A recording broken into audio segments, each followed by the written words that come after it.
بسم الله الرحمن الرحیم. امید دارم که همتان خوب و سلامت باشیم. امروز میخوایم براتان با اساس بارکد تاریخ ثبت نام مشخص کنیم. زیاد دوستای ما سوال کرده بودن که ما نمیفهمیم که چطور در کدام ماه کدام روز ما ثبت نام کردیم. البته در نخست ما میایم امی فرمی که ما ثبت نام وقتی که ثبت نام میکنیم یک فرم بر ما میدم، با اساس یک بارکد هم برای ما میدم. باز با اساس می بارکد میتونیم که تاریخ ثبت نام خود چیزی کنیم مشخص کنیم. این بارکد است که شما در حلقه میبینید. این مکمل بارکد است. اولا میخوایم که با اساس همین چیزی کنیم تاریخ ثبت نام خود مشخص کنیم. ما این یک جدول ترتیب کردیم که مکمل اما بارکد هم مکمل نشان میتم که مکمل نمی که است. در نخست که از مکمل بارکد ما چیزی که ترتیب کردیم با اساس میخوایم که مشخصات بارکد براتون توضیح بدیم. در نخست ما میایم اول از طرف راست به چپ خانه چهارم و پنجم که است مربوط سال میشه، یعنی کدوم سال که شما ثبت نام کردی امو است. و باز از طرف راست به چپ خانه ششم و هفتم این مربوط ما میشه که ما مکمل نمیجا نوشته کردیم. این مربوط خانه مربوط ما میشه. و از طرف راست به چپ خانه هشتم و نهم که است این مربوط روز میشه. در نخست ما میبینیم که مکمل امی تاریخ برای ما مشخص کرده، یعنی اگر از طرف راست به چپ مراجعه کنیم ببینیم مکمل بر ما گفته است که ما در سال 2022 ثبت نام کردیم. در ماه ششم و تاریخ پنجم ما چیزی کردیم ثبت نام کردیم. این امی تاریخ که است امی تاریخ بیومتریک ما است، البته چیزی است به میلادی است.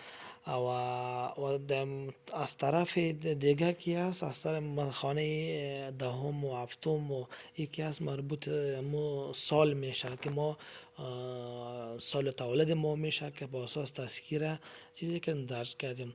و مرحله در نخست کی است البته البته در از طرف راست به چپ گزینه های اخیری که است او از طرف سیستم وضع میشه. و فعلا میخواهیم که همیشه چیزی کنیم باز میتونیم که می فرمی خود با با میلادی را به هجری شمسی تبدیل کنیم. یعنی بر ما معلوم شد که می فرم ما در کدام الان میخوایم که چکش کنیم که در کدام ما می فرم خود چیزی که ثبت نام کردیم.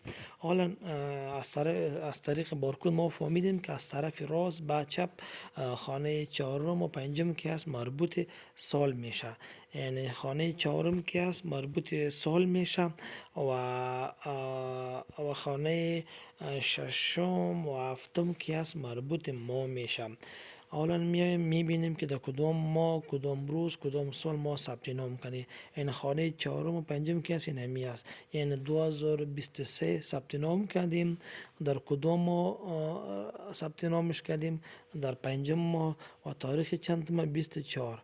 یعنی ما که ثبت نام کردیم در 2023 در ماه پنجم و تاریخش 24. یعنی در این ما چیزی کردیم ثبت نام آنلاین کردیم. اگر باز بخوایم امیر چیزی کنیم به هجری شمسی تبدیل کنیم از طریق گوگل میتونیم که فرم خود از با میلادی به هجری شمسی و هجری قمری چیزی کنیم تبدیل کنیم.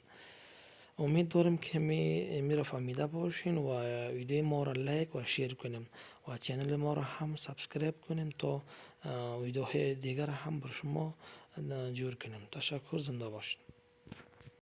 دوستان عزیز، امیدوارم تا اینجا فهمیده باشین. حالا میخوایم که تاریخ میلادی را به هجری شمسی یا هجری قمری تبدیل کنیم.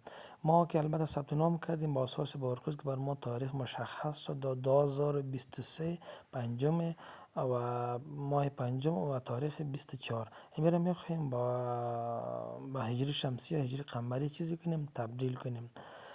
مکمل می تاریخ مکمل تبدیل میکنیم. اول میایم در گوگل ما لینک میزنیم، می لینک را باز در بخش دیسکریپشن چیزی کنیم میمانیم. در نخست ما میخواهیم امی تاریخ را چیزی کنیم، میلادی را به هجری شمسی هجری قمری تبدیل کنیم. در نخست نوع تبدیل را چیزی کنیم انتخاب میکنیم. وقتی که انتخاب کردیم میایم با گزینه میلادی و شمسی قمری چیزی میکنیم انتخاب میکنیم. وقتی که انتخاب کردیم بعد از او انتخاب که شد بعد از او میریم سال انتخاب میکنیم 2023 سال است و ماهی که بود البته ماه پنجم بود. ماه پنجم را انتخاب میکنیم. بعد از ماه پنجم تاریخ ثبت نام را هم چیزی که میگیم انتخاب میکنیم. تاریخ ثبت نام ما کی بود 24 بود. بعد از او که انتخاب کنیم بخش تبدیل را میزنیم. تو وقتی بخش تبدیل را که زدیم بر ما مکمل امو میلادی را به هجری قمری تبدیل کرد، هجری شمسی تبدیل کرد که ما در سه جزا چیزی کردیم ثبت نام کنیم سال جاری. البته مکمل تاریخ ها را بر ما نشان داد، هجری قمری هجری شمسی مکمل هر یکی بر ما نشان داد. و اگر بخواهیم امیر چیزی کنیم با اساس جدول که روزمره ما در کانال خود میمانیم یا در فیسبوک خود میمانیم همورای همون مقایسه کنیم که کدام ما رسیده است. تاریخ بیومتریک ما مثلا کابل را انتخاب میکنیم. کابل که است 20 است، یعنی کسایی که سال قبل در 20 سال ثبت نام کرده بودن تاریخشان مشخص شده است. یعنی ما که البته ثبت نام کردیم با اساس فرمول قبلی در سال جاری، یعنی سه جزء هستند، یعنی تقریبا حدود ما یعنی یک سال البته تفاوت داره، از یک سال زیاد البته تفاوت داره. اگر بر ما تاریخ مشخص کنه یعنی تقریبا حدود الا 4 ماه الا 5 ماه الا 7 ماه بر ما تاریخ مشخص میکنه. تاریخ بیومتریک مگم بعضی ولایت ها هستند که تاریخ بیومتریکشان از کابل که در پیش است، در ماه 12 است یا 11 است 10 است یا سال جاری است، سال جاری حمل است. اینها که کسایی که مثلا ثبت نام کرده است بارکد خود ببینه که با اساس کدام ما میرسه. البته یعنی کسایی که مثلا ثبت نام کرده باشه اما تاریخ خود چیزی کنه به میلادی، از میلادی به هجری شمسی تبدیل کنه بعدن ببینه فرم خود.